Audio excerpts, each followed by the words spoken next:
Section 6, Public Hearings B, Amendment to Title 17 Zoning, Amendment to the zoning ordinance designated trucking terminals and drainage uses as a conditional use in I-2 General Industrial and I-2E General Industrial / Entertainment Zones.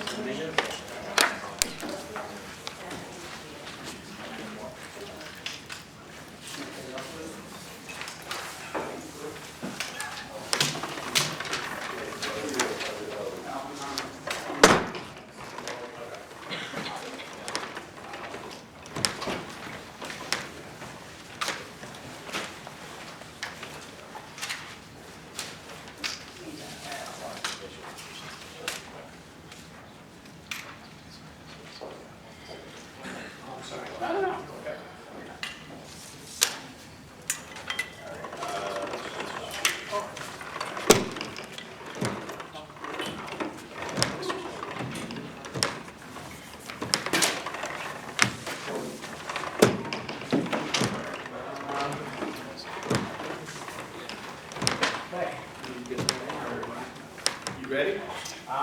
Yeah. Yes. Mr. Solomon, would you mind swearing this particular room? Swear affirm the testimony you're about to give me. Yes. We're using the microphone. Just getting it out of the way. All right. Thank you, members of the planning board. You know me, I'm board secretary, planning director for the city of Brunswick. The city has, under consideration an amendment to its I-2 and I-2E industrial zones. The I-2 is our general industrial zone, and the I-2E is our industrial and entertainment zone. And just for very, very quick illustration, this is the only thing I have here. It's just for the map, just so that everyone can see this very large part here that is in blue, and I'll show it to the people in the back. That is the I-2. It's probably our largest contiguous zone in the city. It's our general industrial zone. This is the I-2E. It's the industrial and entertainment zone. It's sort of adjacent and allows some other uses that are better suited in such an area. And just for your sake, here you go. I-2 area, I-2E. The city is considering moving trucking terminals from a permitted use to a conditional use in these zones.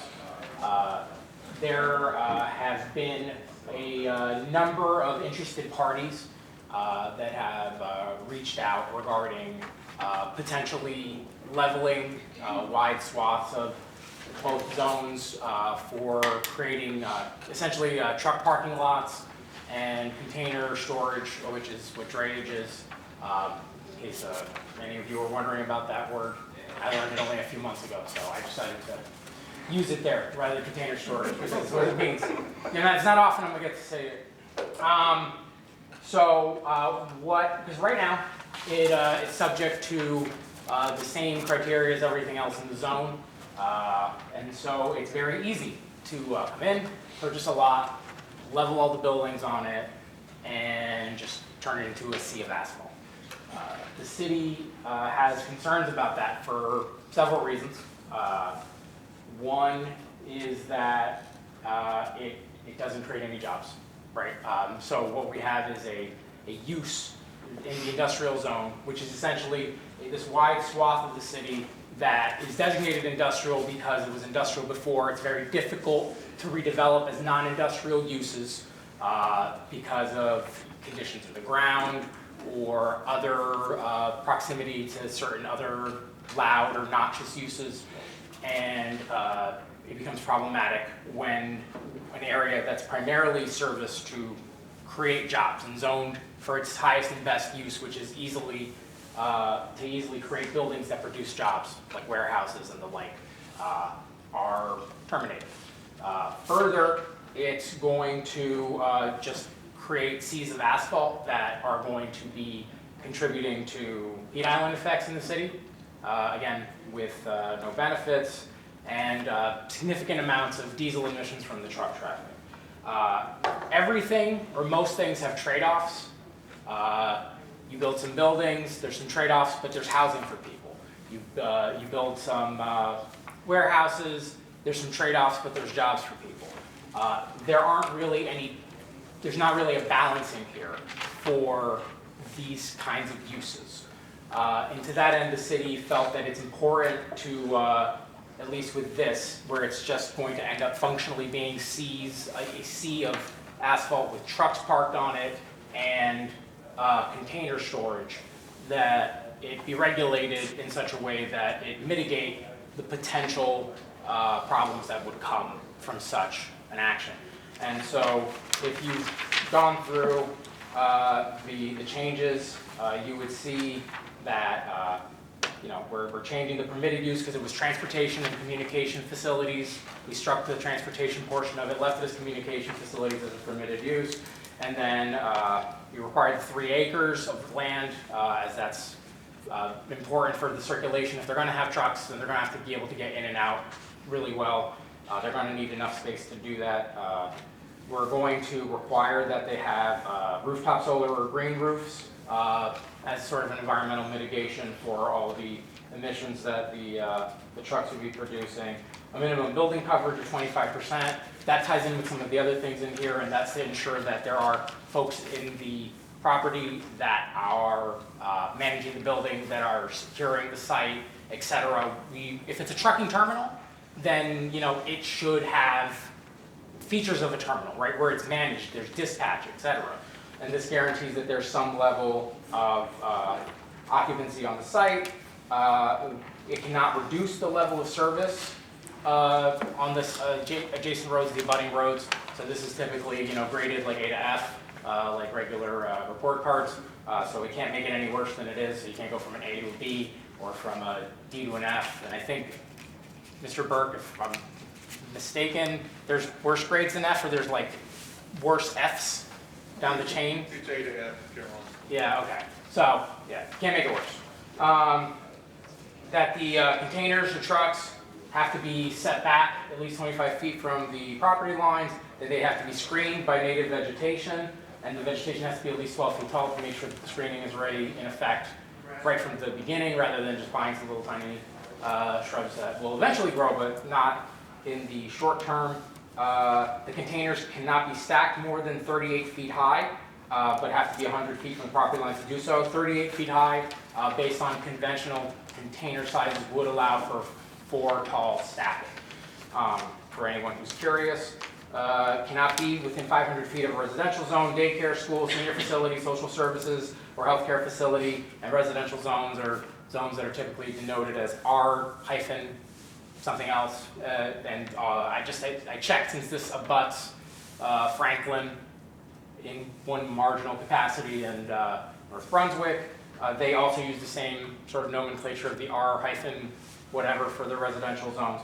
And so this would also be inclusive of zones in and outside New Brunswick, because in particular North Brunswick has quite a few residential properties on the Howe Lane side of this area. Kind of a reach here, but given the amount of particulates that such a site would be producing, we would want to require them to have all the trucks that service the site be electric only by 2030, and that all dispatch and security must be on site at all hours that the facility is active. And then the rest of it's basically copy paste of that for the I-2E, since we're amending 2 zones here, although they are contiguous and very similar in nature. Yeah, we're covering those 2, as those are the only 2 uses where such uses would be attempted to occur. So that's sort of the long and short of it. Concerns about the master plan, very quick. It's still permitted. The use is not changed. You can still do it. It's just conditional now, rather than completely by right. So you have to do some hoop jumping to accomplish it, to make sure that the mitigations are in place. But it does not deviate from the master plan in any capacity. Is it's still envisioned as an industrial area, just tackling the problem or the use from a different angle and addressing the problems that will be caused by use. That's kind of the long and short of it, but if anybody has any questions, I'm more than happy to field them. Thank you, Mr. Dominguez. Any questions from the board? Go ahead, Bob. Yes, Mr. Carter. Just so I fully understand what the boundary of that area, Sure. that zone is, could you just kind of name this? I'm pretty sure I know, but it's just. This is Route 27, Okay. Somerset Street, Right, Howe Lane, and this is Jersey Avenue. right. Well, actually, Jersey Avenue is here. This is the northeast corridor line. Okay, That back, yeah. okay, yeah. All right. And the only other comment I have is that when your definition of, I'm no rulemaking person, you know, but your definition of drainage terminal, seems like those two sentences that you have there should be inverted, it should be switched. Since the terminal is a site, and drayage is the transport, right? Isn't that what that, I never heard of drayage before this week either. Just, I I don't don't care. have a problem with that. I don't think it's a substantive change to make. Well, I don't really care, but it just seemed odd that the terminal doesn't describe a terminal. It describes a transport, then you put the definition later, but like I said. I was for, I guess, clarity's sake, to just explain what it is, because no one's gonna know. They're gonna see drayage and, you know, like me a couple months ago, everybody in this room, everybody's like, huh, what? So I felt like, you know, the kind of in-depth explanation was needed. The order can be rearranged. It's not a big deal in either way if the board so chooses to. Same here, I don't care either way. Okay. Comment. Any other questions, comments from the board? Hearing none, we'll open it up for public comment. If there's anybody that wants to comment on this particular proposed amendment.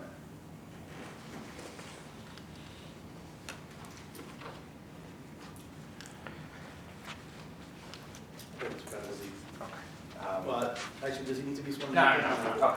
Charlie Prattville. Yeah, I just wanted to clarify, so there've been some property owners or developers that have suggested they might want to do something like this in the city, and this move would actually make it harder to do that. They'd have to hoop jump the conditional parts of the use as to not clear cut the industrial zones. Right. Instead of the parking lots, yeah. Well, I tend to support this. I tend to think this is a good move to make.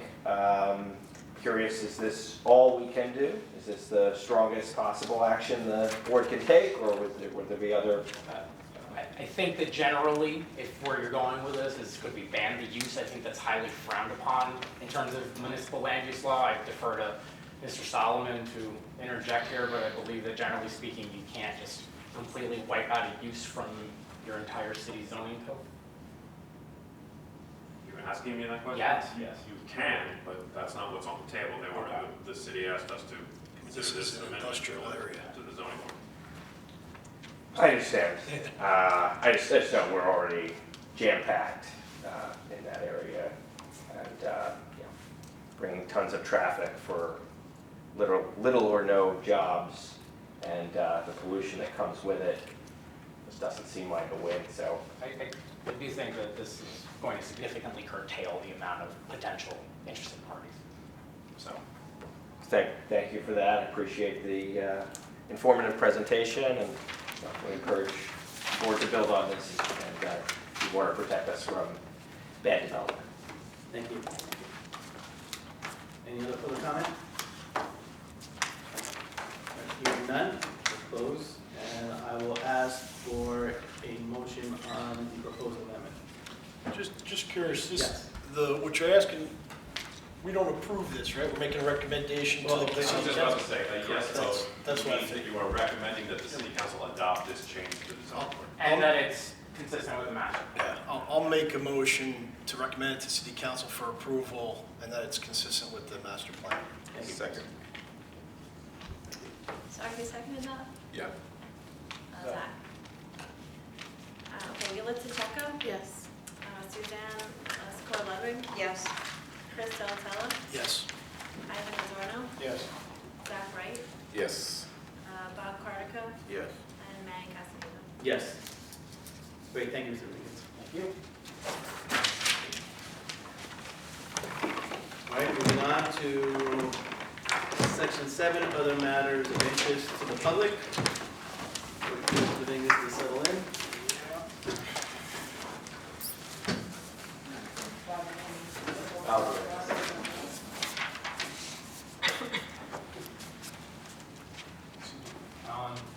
And you don't have to. Charlie Cradaville once again. Coming back to follow up on some issues I've already asked about.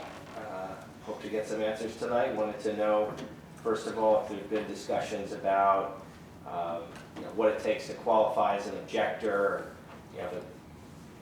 how the board will enforce the rules with regard to objector presentations. Mr. Sullivan, do you have any? I think this question's been asked the last, I don't know, 3 meetings of the planning board, 3 meetings of the zoning board, and 2 or 3 meetings of the planning board. I don't know why the answer would have changed. Objector, so far you haven't qualified as an objector. Objector is someone who puts on evidence and addresses the negative and positive criteria.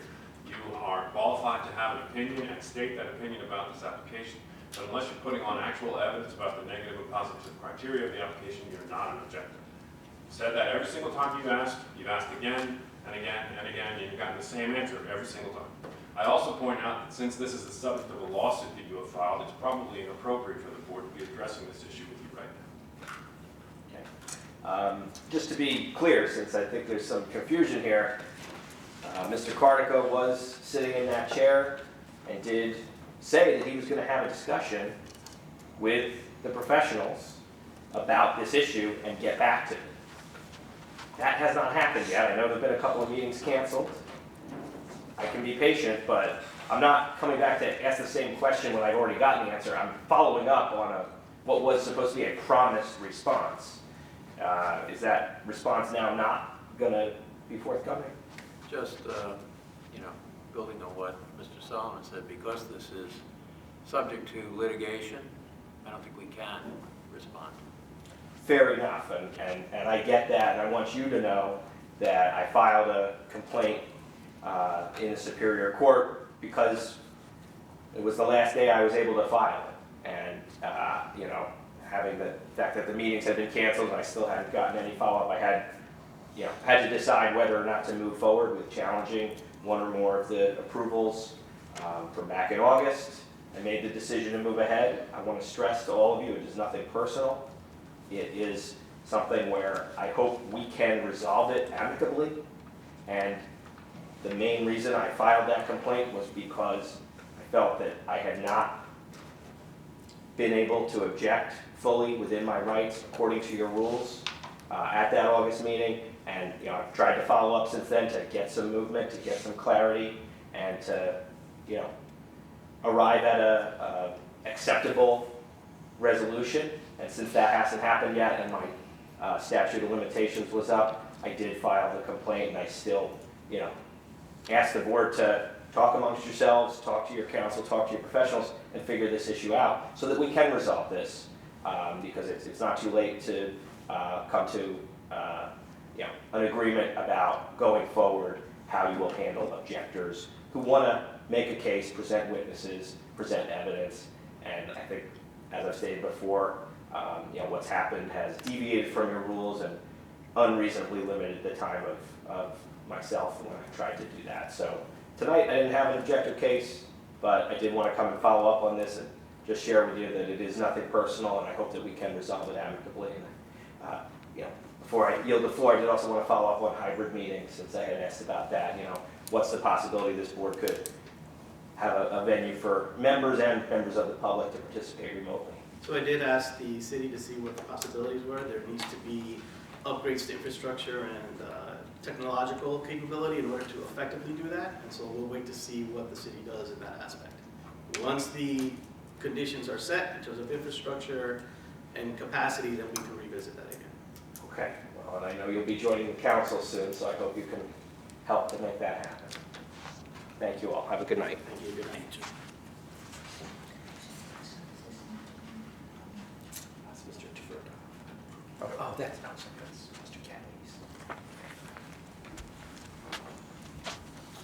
Yes, Danielle Moore. And I have to say, as a resident here 45 years, I have to say I'm very disappointed with this planning board and this city council. Like, wow, is a resident really paying you to cover your friend's rear end, someone that you know, to keep saying yes? Because wow, are you really helping New Brunswick? I would say maybe 25%, due to where, wow, like I said, you help one way and you cause a situation another way without investigating, saying yes. Like I said, come on, be for real. Are you really just here covering people you know to let them do it? Like I said, wow, if I bought this house, would I be able to do this? No, I would not. And it's always been like that. And like I said, sad to say, with you, city council and the planning board. Now my question is, where I was told with city council about 3 months ago that the planning board approved 351 of putting a house in the backyard. Was that zoning? I thought that was zoning. That's zoning, yeah, that's not. That wasn't the plan. Well, that wasn't what you said in city I council. didn't say anything. I believe Mr. Shammy 351 answered what? that Just question. curious. 351 Somerset Street. Ms. Moore, that, the zoning board approved that, I want to say maybe in 2020 or 2021. I don't remember exactly when, but that was the zoning board approval, not this board, but yes. Well, like I said, I'm not really going to believe it due to it. I was told by quite a few people in city council it was a planning board, but regardless, due to it, like I said, wow, are you really here just to cover your a friend's rear end and allow them to do something that's really not right? You wouldn't let nobody else put a house in their backyard. Why was he? Because what? Due to where he works with with the city council? He's the owner of this house? Like nobody really knows now who owns this house?